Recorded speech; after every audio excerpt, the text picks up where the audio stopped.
été invitée à intervenir ici en tant que TED speaker à 3 reprises.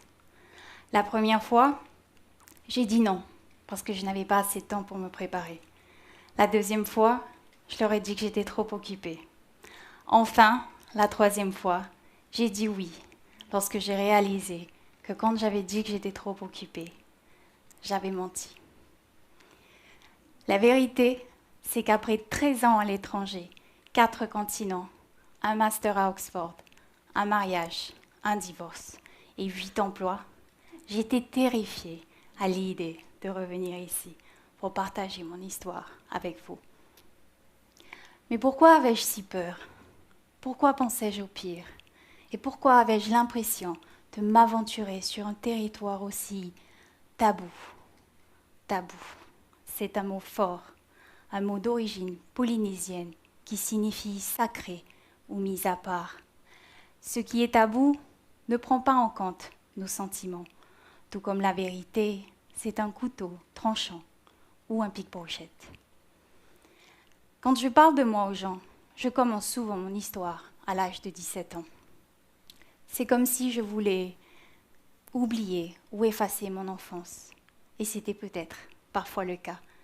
Quand les gens me disent « Oh waouh, tu viens de Tahiti, tu es né au paradis, ça a dû être génial !» Mais la vérité, c'est que pour moi, grandir à Tahiti n'était pas un paradis. Est-ce un paradis pour vous? En quoi ça l'est? En quoi ça ne l'est pas? Quand j'étais petite fille, je souffrais beaucoup. Je n'aimais pas mon nom, je n'aimais pas mon prénom, je n'aimais pas mon corps. Je ne me trouvais pas assez bien, pas assez cool, pas assez riche. Et j'étais convaincue que personne ne pouvait m'aimer telle que j'étais. Je rejetais tout de moi, et surtout Tahiti.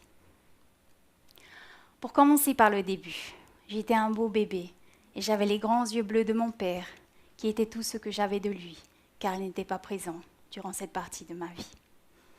Un peu avant mes 1 an, ma mère me confia aux parents de mon père pour qu'ils m'élèvent. Voilà comment c'est arrivé. Un jour, à l'âge de 6 mois, ma mère m'emmène faire les courses avec elle à Mariou, Fa'a. Dorothée, la bouchère, me remarque dans ses bras et lui demande « Mais qui est ce beau bébé aux grands yeux bleus ?»« C'est ma fille. »« Et qui est le père ?»« Le fils William. » Quelques semaines plus tard, ma mère et moi sommes de retour à Mariou, dans la file d'attente pour passer à la caisse. La dame devant nous se retourne et me remarque.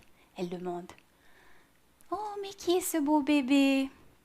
Dorothée, la bouchère, qui travaillait à la caisse ce jour-là, lui répond « Leïsa, c'est ta petite fille. » La dame devant nous se trouvait être la mère de mon père. Quelques mois plus tard, ma mère me confia à elle et son mari pour qu'ils m'élèvent. L'adoption était leur idée.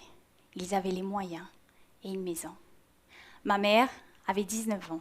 Elle avait arrêté l'école très jeune. Elle était sans emploi, sans maison, ni père pour son enfant. Alors elle m'a laissé partir. Ça a dû être une décision difficile. Je sais que moi-même, j'ai eu du mal à la comprendre et l'accepter. Grandir avec mes grands-parents n'était pas toujours facile. Ma chambre avait des fantômes et j'avais peur de mon grand-père. J'ai été élevée pour être sage, obéissante et studieuse, avoir des bonnes notes, travailler dur, être respectueuse et reconnaissante étaient les piliers de mon éducation. La prise de parole n'était pas encouragée. Plus vous étiez petit et invisible, mieux c'était. Mon grand-père était grand et fort, et ses mains étaient de la taille de ma tête. Un jour, à l'âge de 13 ans, mon grand-père a été reconnu coupable d'un homicide involontaire et a été envoyé en prison. Lorsque c'est arrivé, mon nom de famille était partout dans les journaux, et j'ai prié pour que mes camarades de classe ne fassent pas le lien avec moi. Ma prière alternative était d'être kidnappée par des extraterrestres. D'une certaine manière, mes prières ont été exaucées, puisqu'on m'a ensuite envoyé vivre avec les parents de ma mère à Mahina. Vivre avec l'autre côté de la famille a été un choc. J'avais soudainement plus de liberté et ça m'est monté à la tête. J'ai commencé à fumer, à me rebeller, manquer mes cours de catéchèse, répondre à mes professeurs. Un jour, je suis allée trop loin et j'ai menti à mon grand-père chinois sur l'endroit où j'ai passé le week-end et je me suis fait prendre. Après ce jour-là, il ne m'a plus jamais regardé de la même manière. Je l'avais profondément déçu et il ne m'a pas caché sa désapprobation. J'ai travaillé dur pour regagner sa confiance. À l'âge de 14 ans, il a pris en charge la buvette du stade de Fatawa.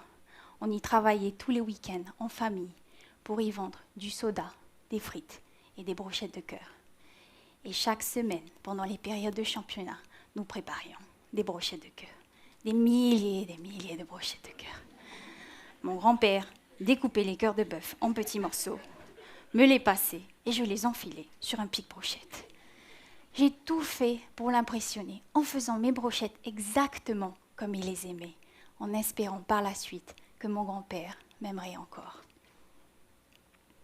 Un jour, lors du dernier match de la saison, nous avons préparé 5000 brochettes. J'étais fière de ce que j'avais accompli, mais mon grand-père, toujours pas impressionné. Les cœurs de bœuf n'ont pas réussi à reconquérir le cœur de mon grand-père. J'étais découragée. Néanmoins, c'était un mal pour un bien, car j'ai enfin arrêté d'essayer désespérément de conquérir le cœur de tous, et je me suis concentrée sur quelque chose que je pouvais contrôler, l'école. Voilà comment c'est arrivé. Ma marraine, Sandy, assistante sociale, petite de taille mais féroce de caractère, avait l'habitude de venir me chercher à l'école. Un jour, elle me demanda « Est-ce que tu sais pourquoi tu vas à l'école ?»« Parce que je suis obligée. »« Non, Matatea, tu vas à l'école pour avoir ce que tu veux dans la vie. Tu travailles dur aujourd'hui et tu auras des facilités plus tard. » Je suis restée sans rien dire pendant le reste du trajet. J'ai pensé à ma mère, j'ai repensé à son histoire, à comment elle avait arrêté l'école très jeune et n'avait pas pu me garder. Et j'ai commencé à imaginer un avenir différent pour moi et me dire que l'école était peut-être un moyen d'y arriver. L'école m'apaisait. L'école me faisait sentir importante, spéciale, bien dans ma peau. Mes cours de langue étaient mes cours préférés. Ces jours-là, je portais mes plus belles tenues et je m'asseyais au premier rang. Je regardais mes camarades du fond de la classe d'un mauvais air chaque fois qu'ils se parlaient entre eux. Je travaillais dur pour perfectionner mon japonais. Un jour, notre prof nous a dit que pour pouvoir lire le journal en japonais, il nous fallait maîtriser un minimum de 3000 symboles. J'en ai fait une obsession. À la fin de l'année, notre prof nous a proposé de nous emmener à Tokyo pour un voyage d'études. Sandy savait à quel point le Japon comptait pour moi. Alors il me dit « Rapporte-moi les meilleures notes de ta classe et le Japon est à toi. » Et c'est ce que j'ai fait. Le Japon était à moi. Le Japon. Le Japon était comme un rêve que quelqu'un d'autre était en train d'avoir. Quelqu'un de très étrange et sophistiqué. Il y avait des gens partout qui marchaient très vite. Des panneaux mobiles, de grandes lettres, des lumières, des dessins animés sur les gratte-ciel. Les piétons s'inclinaient devant chaque voiture lorsqu'ils traversaient la route. Les piétons qui étaient pressés s'inclinaient encore plus vite. Je mangeais de la soupe et des algues pour le petit déjeuner, dormais sur un oreiller rempli de sable et roulais mon lit chaque matin. Lorsque j'allais aux toilettes, je ne savais pas tirer la chasse. Et avant que je puisse comprendre comment, j'ai enclenché de la musique, un séchoir et un petit tuyau sorti de nulle part qui essayait de me rincer les fesses. Faire face à la profondeur de mon ignorance pour la première fois était choquant. Et j'ai adoré. Plus je me rendais compte à quel point j'ignorais beaucoup de choses, plus je devenais excitée et curieuse. Et de plus en plus, je commençais à me dire que peut-être, seulement peut-être, Tahiti n'était pas mon unique option. J'avais le choix. Il y avait d'autres possibilités. Et j'ai commencé à me dire, et si, moi, Matatea, je pouvais devenir qui je voulais? Et si je pouvais aller n'importe où je voulais aller? Et c'est comme ça que tout a commencé. Chaque vacances d'été, après ce voyage au Japon, je partais en Nouvelle-Zélande pour apprendre l'anglais. Ces étés étaient magiques. Mes camarades de classe étaient gentils et amicaux. L'un d'entre eux, Gunther, avait 60 ans. Je ne voulais pas être impolie, mais je voulais vraiment savoir pourquoi il était là. Un jour, j'ose lui demander, « Gunther, pourquoi es-tu à l'école ?» Et là, avec le plus beau des sourires, il m'a répondu, « Pourquoi pas ?» Plus tard dans la journée, j'appelle mon grand-père chinois et je lui demande, « Grand-père, pourquoi tu ne viendrais pas à l'école avec moi en classe d'anglais? Et pourquoi je voudrais faire ça? Pourquoi pas? » Après le lycée, je suis retournée en Nouvelle-Zélande pour poursuivre mes études supérieures et obtenir un diplôme en études latino-américaines. Pourquoi des études latino-américaines lorsque Sandy voulait que j'intègre une faculté de droit en France? Pourquoi pas? Mes années à Auckland ont été difficiles. Je les ai passées à construire une nouvelle identité. Socialement, il y avait cet accent épais néo-zélandais, livré à vitesse supérieure. Sur le plan académique, je ne comprenais pas tout ce que mes professeurs disaient. En ce qui concerne l'écriture, tous mes essais revenaient avec de grosses notes rouges. Get to the point. Aller droit au but. Mais qu'est-ce qui se passe si je ne comprends pas le but? Eh bien, j'ai intérêt à comprendre. Parce que si je ne comprends pas, je vais échouer. Et si j'échoue, je vais devoir rentrer à Tahiti. Et je ne voulais pas rentrer. Les enjeux étaient trop importants. Et je voulais vraiment montrer à ma famille que je pouvais réussir. Peut-être qu'une partie de moi voulait aussi leur montrer que j'étais mieux sans eux. Quoi qu'il en soit, maintenir de la distance avec ma famille m'a permis d'atteindre une vitesse d'évasion dans mon voyage vers l'inconnu. Après avoir obtenu mon diplôme en Nouvelle-Zélande, j'ai simplement continué mon chemin. Le premier arrêt de mon voyage a été Santiago du Chili. Pourquoi Santiago du Chili? Je ne vais pas vous dire pourquoi pas. C'est parce que j'ai rencontré un Chilien en Nouvelle-Zélande qui m'a invité à lui rendre visite et j'ai dit pourquoi pas. Contrairement à la Nouvelle-Zélande, je me suis bien intégrée. J'ai obtenu mon premier vrai travail en tant que coordinatrice de projet dans une association qui faisait la promotion des énergies renouvelables. J'étais fière de mon travail et j'avais hâte de me faire un nom dans le monde des affaires. Mais petit à petit, mon travail est devenu ma vie et j'ai fini par tomber très malade. J'ai perdu tout sens à ma vie, motivation, tout ce que je voulais, c'était dormir.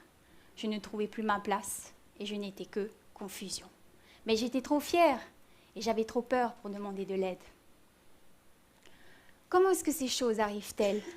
Vous arrive-t-il que dans des moments difficiles, un ange apparaisse, vous saupoudre de sa poussière magique et quitte la scène? C'était le cas de Catalina, notre chef de bureau, qui un jour se dirigea vers moi et me donna une carte. Cette carte disait « Rosario, guérisseuse énergétique » et d'autres choses comme « Reiki » et nettoyage des chakras. Cette dame m'a sauvé la vie. Va la voir, je te promets que tu ne le regretteras pas. J'ai sauté dans les bras de Catalina et j'ai pleuré. Je me suis aussi dit, je me demande ce que sont les chakras. Dès le lendemain, je me suis retrouvée devant la porte de cette fameuse guérisseuse énergétique. Je pouvais sentir de l'encens.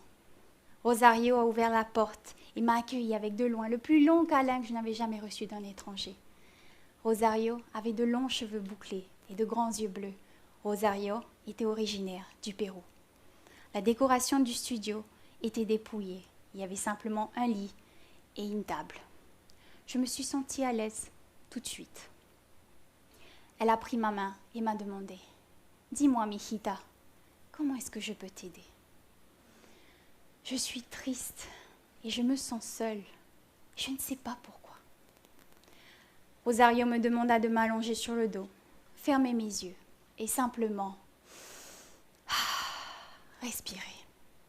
Pendant l'heure qui a suivi, Rosario a travaillé sur mes chakras. J'ai senti une énergie incroyable après la session. J'avais soudainement l'esprit clair, le cœur léger. J'étais ancrée et forte. Et là, comme tous mes autres anges, elle a dit quelque chose qui a bouleversé ma vie, un message sur lequel je vous invite à réfléchir. Elle a dit « Ton passé fera toujours partie de toi et la douleur que tu portes disparaîtra seulement lorsque tu seras capable d'y faire face. Ce qui t'est arrivé n'est pas de ta faute, mais ton rétablissement est ta responsabilité. C'est là où se trouve la vraie liberté et l'amour. Et là, j'ai réalisé que toutes ces années, je fuyais. Certes, j'ai toujours été ambitieuse, curieuse et déterminée à explorer le monde qui m'entoure, mais j'avais aussi peur de revenir. Car pour moi, revenir signifiait revivre l'abandon de ma mère, l'absence de mon père, les attentes de mes grands-parents et tous mes vieux fantômes. Et je ne voulais pas faire ça. Je veux dire, qui le ferait? En même temps, je ne pouvais pas oublier le diagnostic de Rosario. C'était la seule chose qui semblait avoir du sens et apporter un peu de paix dans mon cœur et dans mon esprit. J'ai donc décidé de rentrer.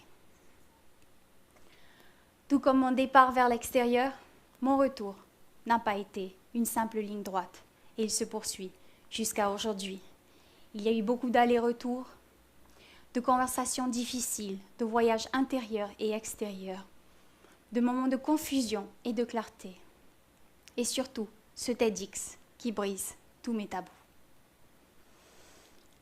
Aujourd'hui, j'accepte mon passé et je m'aime comme je suis, la plupart du temps. Aujourd'hui, ma mère est ma meilleure amie et mon père et moi avons beaucoup plus en commun que la couleur de nos yeux.